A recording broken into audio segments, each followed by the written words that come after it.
Right, ఇక ఇదే అంశంపై స్పందించడానికి ఫోన్లో సిద్ధంగా ఉన్నారు తెలంగాణ నిరుద్యోగ జేఏసీ చైర్మన్ మోతీలాల్ నాయక్ గారు.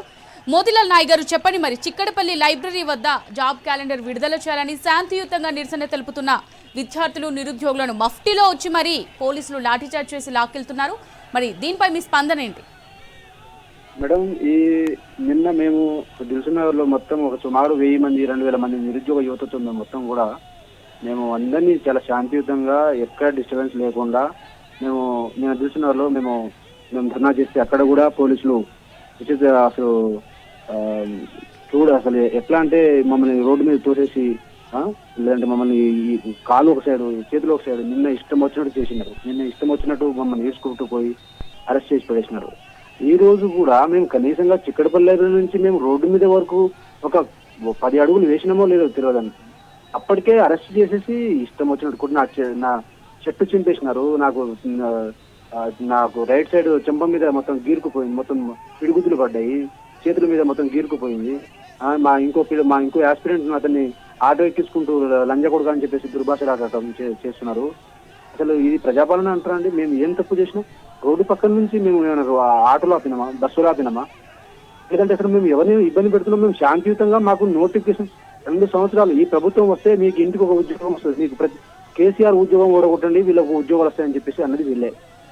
ఒక ఉద్యోగం పోతే మీకు అందరికి ఉద్యోగాలు వస్తాయని చెప్పేసి సాక్షాత్ రేవంత్ రెడ్డి గారు మాట్లాడినారు. ఆ రోజు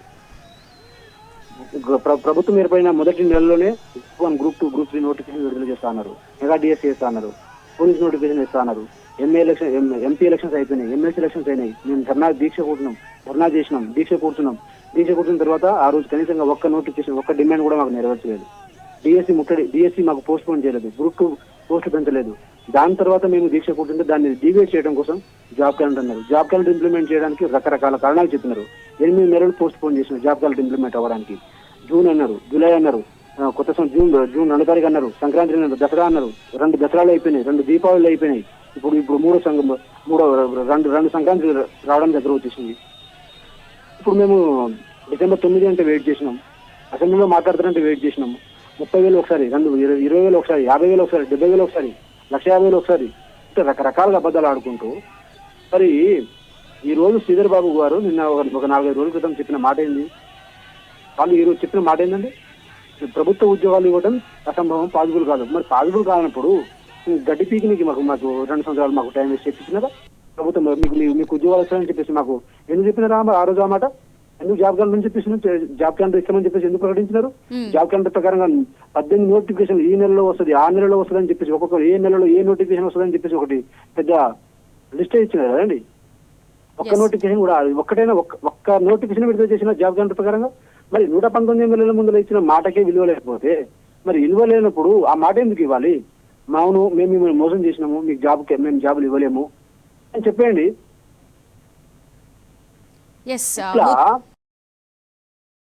ఈ రోజు మేము చిక్కడపల్లి లైబ్రరీలో, అసలు చిక్కడపల్లి లైబ్రరీ నుంచి మనం అశోక్ నగర్ మెట్రో కింద ఒక 10 నిమిషాలు 5 నిమిషాలు మేము వెయిట్ 10 నిమిషాలు కూడా మేము ధర్నా చేయలేదండి. ఎక్కడ అడుగున అసలు మేము ధర్నా కూడా చేయలేదు. మేము శాంతియుతంగా ర్యాలీ చేసుకుంటూ పోతే మరి శాంతియుతంగా ర్యాలీ చేస్తామంటే చేయనియరు, ధర్నాల కంటే పర్మిషన్ ఇవ్వరు, ముఖ్యమంత్రుల కంటే చేయనియరు, మంత్రులు అంటే కలవడానికి పర్మిషన్ ఉండదు, పరిస్థితులు ఉండవు, కలిసినా దానివల్ల ఉపయోగం ఉండదు. మరి ఎవరికి పోయి చెప్పుకోవాలండి? రోడ్ల మీద పని లేకుండా వస్తామా మేడం? ఇది 2 లక్షలు, ఈ 2 సంవత్సరాల క్రితం 30 లక్షలు ఉంటే ఈ రోజు 50 లక్షల మంది నిరుద్యోగ యువత. ఒక్కొక్క రోజు ఒక్కొక్కసారి మానసికంగా ఎంత ఇబ్బంది పెట్టినారంటే ఈ ప్రభుత్వము దారుణంగా. ప్రాక్టికల్ చెప్పాలి, రెస్పాన్సిబుల్ గవర్నమెంట్. కాబట్టి ప్రభుత్వము మమ్మల్ని నిరుద్యోగులను కొట్టడం అనేది ఏ రోజైతే ఈ క్షణం ఏ రోజైతే మా మీద దెబ్బ పడిందో ఇదే రోజున గవర్నమెంట్ మీద దెబ్బ పడినట్టు లెక్క. ఈ ప్రభుత్వాన్ని ముచ్చెమటలు పట్టిస్తాము, ఎట్టి పరిస్థితులు విడిచిపెట్టలేదు. రేపటి నుంచి ఇంకా తెలంగాణలో మేము రాబోయే రోజుల్లో ఒక కార్యాచరణ కూడా ప్రకటిస్తాము. రేవంత్ రెడ్డి ఈ కాంగ్రెస్ హటావో తెలంగాణ బచావో అనే నినాదాన్ని, రేవంత్ రెడ్డి హటావో తెలంగాణ బచావో అనే నినాదాన్ని కాంగ్రెస్ పార్టీకి పుట్టగతులు లేకుండా, మా వయసు ఇప్పుడు అందరికీ కూడా 25 నుంచి 30 సంవత్సరాలు, 35 సంవత్సరాల వరకు ఉంటాం మేము. ఇప్పటి నుంచి ఇంకో 50 సంవత్సరాలు, ఇంకో 50-60 సంవత్సరాల వరకైనా మాకు ఓపిక ఉంటుంది. ఇంకో 30 సంవత్సరాలు, మాకు 60 సంవత్సరాలు వచ్చేంత వరకు కూడా ఈ ప్రభుత్వాన్ని మాత్రం కాంగ్రెస్ పార్టీకి ఓట్లు రాకుండా చూసుకునే బాధ్యత మాత్రం మాది. ఇది వచ్చే ఎలక్షన్ ఒక ఎంపీటీసీనో ఒక జెడ్పీటీసీనో కాదు మేడం. ఇది చాలా చాలా తప్పు. ఇది నేను రాజకీయ కుట్రతో చేసేది కాదు. ఇది కడుపు మంటతో ఆత్మగౌరవం దెబ్బతినేసి అవమానపరిచి ముదిరిపోయిన బెండకాయలు అన్నారు. నేను స్వయంగా ఎగ్జామే రాస్తే ఎగ్జామే రాయాలన్నారు.